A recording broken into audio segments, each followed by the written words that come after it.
Élisabeth Philippine Marie-Hélène naît à Versailles le 3 mai 1764, jour de la Sainte-Croix. Elle est la 8e et dernière enfant du dauphin Louis-Ferdinand et de sa seconde épouse Marie-Joseph de Saxe. Madame Élisabeth est baptisée le jour même de sa naissance par Monseigneur de la Roche-Aymon, archevêque de Reims, grand aumônier de France. Très jeune, sa vie est marquée par la perte de ses parents. Alors qu'elle est à peine âgée de 20 mois, son père meurt à seulement 36 ans, le 20 décembre 1765. 15 mois plus tard, alors qu'elle n'est âgée que de 3 ans, sa mère meurt le 13 mars 1767. En souvenir de ses parents, sa mère lui laisse une relique de la vraie croix dans un reliquaire de cristal et une vierge en ivoire. En mai 1770, avec sa sœur, Marie-Clotilde, elle accueille la future femme de son frère, Louis-Auguste, l'archiduchesse Marie-Antoinette d'Autriche. Très vite, la future reine de France et la princesse Élisabeth éprouvent une mutuelle sympathie. La future reine écrit à sa mère à propos d'Élisabeth: « C'est une délicieuse enfant avec de l'esprit, du caractère et beaucoup de grâce. » Marie-Antoinette a toujours appelé la dernière sœur de Louis XVI « ma sœur Élisabeth ». Et elle s'occupe véritablement de la petite princesse orpheline. Madame Élisabeth, par la suite, avec un très grand amour, s'occupera de l'éducation de ses neveux, les enfants de Louis XVI et de Marie-Antoinette, Louis XVII et Madame Royale.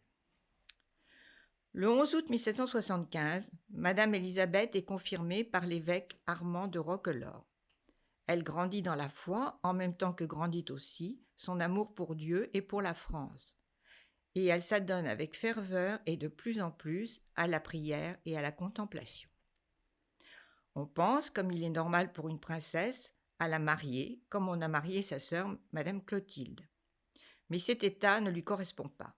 Son cœur appartient à Dieu et à la France, ses deux grands amours, et elle ne souhaite pas devenir reine d'un autre pays, abandonner sa patrie tant aimée.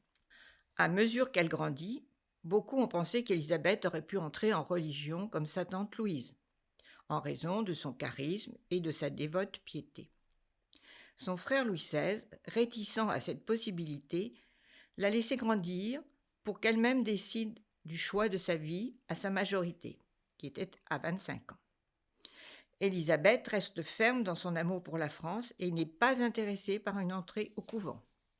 Elle apprécie de vivre sa piété et son dévouement pour Dieu en contact avec ses gens dans sa maison de Montreuil. La renommée de la bonne Madame Élisabeth s'étend et se confirme puisqu'elle dure encore aujourd'hui. Plusieurs événements liés à la politique de ce complexe XVIIIe siècle, le caractère des jeunes princes et princesses devenus des adultes, influencés par les idées des Lumières et les désirs de changement, l'accès au trône de Louis XVI et de Marie-Antoinette par suite du décès soudain de Louis XV, conduisent la famille royale à se diviser plus ou moins ouvertement. Commencent alors les dissidences. Seule Madame Élisabeth prend une position de ferme engagement en accompagnant son frère Louis XVI, envisageant l'avenir de la France et en faisant face à la difficile situation de la monarchie.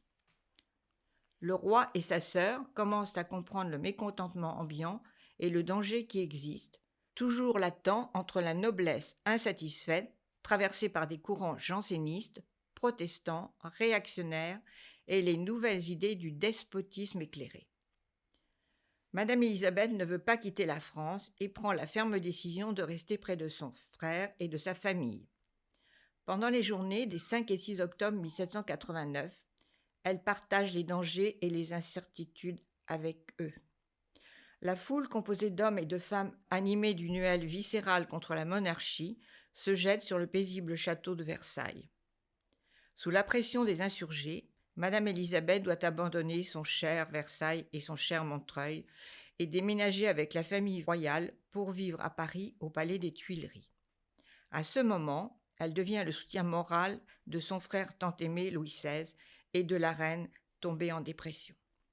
Ses vertus de foi, force et tempérance se manifestent en ce moment tragique et s'expriment dans sa dévotion au Sacré-Cœur de Jésus et au cœur immaculé de Marie.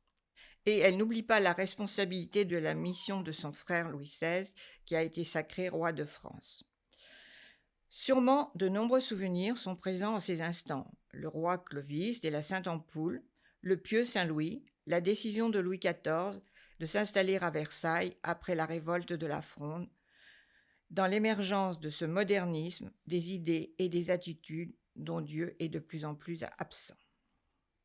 Pour cette raison, le 10 février 1790, date anniversaire du vœu de Louis XIII de consacrer le royaume de France au cœur immaculé de la très sainte Vierge Marie, et la proclamation de cette dernière comme reine de la France, Madame Élisabeth a l'idée que ce vœu soit renouvelé par Louis XVI à Notre-Dame de Paris. Elle conçoit l'idée de fonder une association de prière et de dons de soi pour la protection de la France. Quelques amis se joignent à elle pour commencer cette mission de diffusion du culte du Sacré-Cœur et du Cœur immaculé de Marie.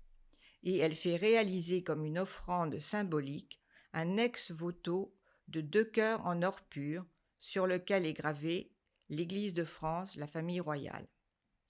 Toujours dans ses idées, ses attitudes, ses actions étaient présentes la valeur sacrée de la monarchie et la grande responsabilité que le roi a sur ses sujets par mandat divin. Les événements politiques s'accélèrent, les dissidences se manifestent, l'ambiance bouleversée gagne les rues, un climat insurrectionnel et d'une violence inusitée règne dans les quartiers de Paris. Elle n'est pas d'accord avec les nouvelles approches et les souhaits des réformes politiques et rejette fermement les décisions que l'Assemblée constituante a prises lors de débats très animés. Sa position reste ferme et la porte à prendre une part active en dénonçant une grave erreur lorsque l'Assemblée constituante adopte la Constitution civile du clergé le 12 juillet 1790, qui comprend la confiscation des biens du clergé, la dissolution des ordres religieux, la création d'une église dissidente laïque éloignée de la souveraineté de Rome et du Saint-Père. Son frère le roi tente de concilier les choses, mais sa position affaiblie ne lui permet pas de trouver une solution pour une sortie de crise et l'unité de la France. Pour cette raison, le pape Pie VI réagit en dénonçant la constitution civile du clergé, excluant de l'Église catholique, apostolique et romaine les prêtres qui auraient prêté serment à cette constitution et qu'on appelle jureurs. Le soulèvement populaire du 20 juin 1792 place le roi face à des insurgés qui le considèrent comme leur pire ennemi. Pendant cette première invasion et ce saccage des Tuileries, Madame Élisabeth risque sa vie, se faisant passer pour Marie-Antoinette, contre laquelle éclate la violence populaire. 2 mois plus tard, le 10 août 1792, a lieu la prise des Tuileries par les insurgés.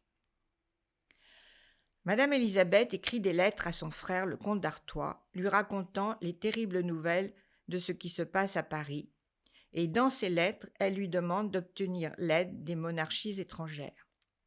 Les événements se déchaînent de manière rapide et violente, et les lettres restent sans réponse. La vie de la famille royale est sauve, car elle a trouvé refuge dans les locaux de l'Assemblée législative. Mais dès ce moment, elle devient prisonnière de la Commune de Paris. Madame Élisabeth, qui aurait pu abandonner la France à plusieurs reprises, à la demande même du roi, spécialement lors du départ de ses tantes, ne l'a pas fait et continue son engagement politique actif. Elle décide de rester avec son frère et volontairement se porte elle aussi prisonnière de la Commune de Paris et entre dans la tour du Temple le 13 août 1792. Elle récite journellement la prière au Sacré-Cœur, récitée dans sa famille. Le premier à passer en jugement est Louis XVI. Elle obtient que son confesseur, l'abbé Edgeworth de Firmont, assiste son frère. C'est cet abbé qui célèbre la dernière messe du roi, la seule dite dans la tour du Temple, qui reçoit sa confession et l'accompagne à l'échafaud. Ainsi, c'est grâce à sa sœur que Louis XVI peut, dans ses derniers moments, trouver l'aide d'un prêtre qui n'était pas jureur, en restant loyal à la cause du royaume du Christ. La décapitation du roi est le signe de la décapitation de la monarchie. Élisabeth reste le soutien affectif de la famille, soigne et console sa belle-sœur affaiblie et les enfants. Elle a toujours su garder sa position de fille de France. Toute son énergie se déploie aux dépens de sa santé. Madame de Bombelle écrit le 22 avril 1793 « Sa maigreur est, dit-on, effrayante, mais la religion la soutient. Elle est l'ange consolateur de la reine et des enfants. » Élisabeth s'occupe même de Madame Tison, la geôlière, qui l'a dénoncée plusieurs fois aux révolutionnaires. Elle devient l'ange gardien de sa nièce en cette sombre période qui commence le 2 août 1793, lorsque la reine part pour la conciergerie. Madame Élisabeth n'aura connaissance de son exécution qu'au moment où elle-même se trouvera dans cet antre de la mort, les 9 et 10 mai 1794. Son jugement a été préparé comme beaucoup d'autres jugements sous le régime de la Terreur. Elle ne peut même pas parler avec son avocat, Chauveau-Lagarde. Condamnée à mort, elle fait partie d'un groupe de 25 personnes qu'elle aide à se préparer à bien mourir. Les mémoires de l'époque s'accordent pour dire que lors du passage de la charrette, la foule, au lieu de crier et vociférer, s'arrête et contemple la princesse. Tous les condamnés se groupent autour d'elle, qui, en se levant à la première, dit à ses compagnons d'infortune « Tous, par la grâce de Dieu, nous serons au ciel aujourd'hui. » Chacun à son tour lui rend hommage et la salue. Les femmes l'embrassent, les hommes s'agenouillent, tandis que la princesse récite le psaume De Profundis. À son tour, elle est la dernière à monter à l'échafaud avec pudeur et dignité. Tous les mémoires de cette époque rapportent qu'au moment où elle reçut le coup fatal, une forte odeur de rose se répandit sur la place Louis XV, place de la Révolution. Son corps fut inhumé dans une fosse commune au cimetière des Érancy, aujourd'hui disparu. Son corps ne put être ni retrouvé ni identifié. Madame Élisabeth a donné sa vie pour sa famille. Elle avait seulement 30 ans, une foi inébranlable en Dieu et en la France.